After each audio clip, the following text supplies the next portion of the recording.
پرواز پژو اگه دنبال اینی که ماشینت زیر بار کم نیاره، ماشینت توی درگا کم نیاره، دنبال اینی که یه چیزی رو ماشینت ببندی که با همه لوازمی که بسی یک دنیا تفاوت واسط ایجاد کنه، قطعاً قوی ترین و بهترین منیفول XU7 که تا حالا ایران به خودش دیده منیفولای جی تی پلاسه که برای XU7 معجزه میکنه دوستان. چه برای ماشینایی که زیر بارن، چه ماشینایی که درگای شهری دارن، بی‌نظیر این منیفول. این منیفول دوستان به صورت فابریک پیچ به پیچ روی ماشینتون نصب میشه.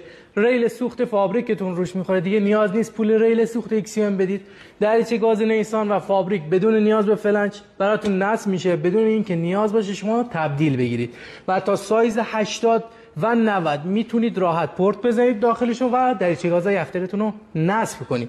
بازرگانی احمدی اولین تولید کننده این منیفولا در ایران دوستان. این بسته‌بندی به این شکل، کل بسته‌بندیش به این شکل براتون ارسال میشه. داخلش پک کامل واشرا کامل براتون گذاشته میشه، پیچا واشرا کامل گذاشته میشه. 5 سال گارانتی بهتون میدیم. با ضمانت داینو تقدیمتون میکنیم. توان نداد میفرستی واسه خودمون، ازتون کامل پس میگیریم و هزینه‌تون رو عودت میدیم.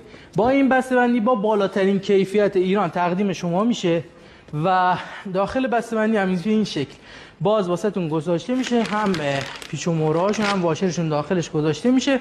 خود بسته کامل بسته میشه و واسهتون ارسال میشه.